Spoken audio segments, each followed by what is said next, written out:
Let's talk about collaboration in the classroom. What is it exactly? Collaborative, or also known as cooperative learning, is a method of teaching and learning where students team together to explore a significant question or create a meaningful project. In this type of learning, the students work together in small groups on a structured activity. Students are individually accountable for their work, and the work of the group of the whole is assessed as well. Students in these groups learn to work as a team and in small groups. Therefore, the students can share strengths as well as develop their weaker skills. Students also develop interpersonal skills, learn to deal with conflict, and engage in numerous activities that improve their understanding of subjects. A partnering pedagogy method that can be used in the collaborative classroom is action learning.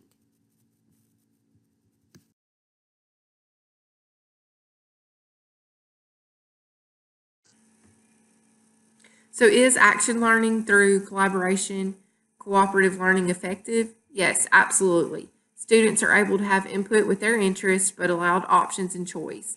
And this encourages students to do their own work with more precision and accuracy, as well as input for more effort because they chose what they wanted to do. So when students know that they have the opportunity to do something for themselves, they'll work harder on it. They'll be more engaged and interested because it's something that they'll want to do and be given the opportunity to do. And it also gives them a chance to become independent, and that is the most important life skills that someone can possess, is if you can possess independent thinking. But you also want to keep in mind to keep in thought of what other people have to say. Are there advantages and disadvantages? Yes.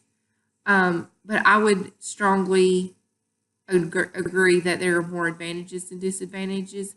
But some of the disadvantages include people move at different speeds. You know, some people might not work at the same pace as others, and that's perfectly normal. But you, as a person, have to learn to deal with that and just go and try to work with that person and balance out your differences. Come up with some ideas that work for both of you. Um, some students might not feel comfortable working with groups, but that is a social skill that they'll need to obtain. Conflicts of interest. This is going to happen with anywhere and anyone. This is a life skill that you'll have forever. You're not always going to have a job that you like everyone, so you need to learn to work with them and get along. Um, Implement challenges. You know, of course, there are going to be challenges that may be extremely challenging to some, but not to others. So you have to learn to balance that. But some of the advantages include it improves their critical thinking skills, promotes their collaboration, encourages their creativity, develops communication skills, integrates technology use, which is always a great skill to have. You always want to be knowledgeable of technology. It increases long-term retention and solves authentic real-world problems.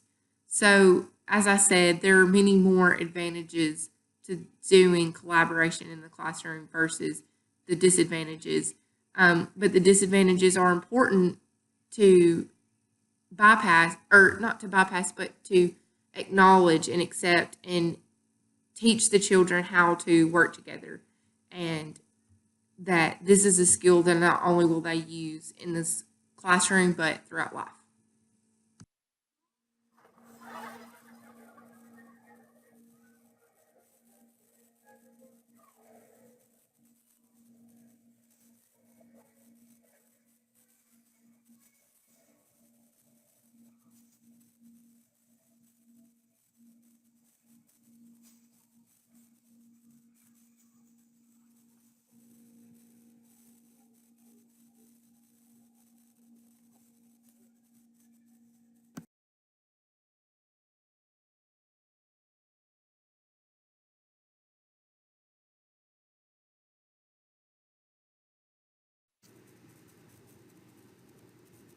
Action learning is a process that involves a small group working on real problems, taking action, and learning as individuals, as a team, and as an organization. It helps organization develop creativity, flexibility, and successful strategies to pressing problems. While collaborating in the classroom, there are some habits of mind that you need to keep in mind when using method action learning. There are 16 problem solving habits of mind, and they relate to life skills necessary to operate effectively in society. And those skills are persisting, meaning you need to stay focused and stick to a task until completion, managing impulsivity, consider options and thinking before speaking. Listen with understanding and empathy and put yourself in others' shoes and think about how they might feel, their thoughts, and their ideas that they have to the assignment. Think flexible. Generate alternative and ability to change perspective. So you want to get other people's insights on what they think or believe in their ideas. Thinking about thinking. Be aware of one's own thought. This kind of falls in with the think flexibility. You want to be aware of how your thoughts are, but also do they coincide with someone else's? Is there a problem? If there is, you need to make sure that you work through it and together and sort that out. You want to strive for accuracy, and you want to check for errors and measure at least twice, so double check yourself. Question imposing problems and ask yourself, how do I know? Applying past knowledge to new situations. Consider prior knowledge and experiences in new ones. Thinking and communicating with clarity and precision, so be clear when you're speaking and writing. Gather data through all senses. Stop. Observe what you see. Listen to what you hear. Check for smells. Is there a taste? Feel what is around you. Create, imagine, and innovate. And the purpose, propose new ideas and strive for originality and stray from the normality. Respond with wonderment and awe, and remain intrigued by the world's beauty and nature power. Taking responsible risks. Be willing to try something new and different if it is safe and sane. Find humor and laugh appropriately. Think independently and be willing to work with others and welcome their input. Remaining open to continuous learning, so be open to new experiences in which one can learn from and welcome all new information on all subjects.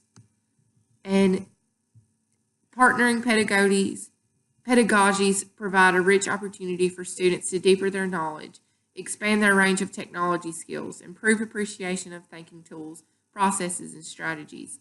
And this is the connection of partnering pedagogies and habits of mind. And so strive to prepare students to think for themselves, be creative, open, work collaboratively, and be productive members of society.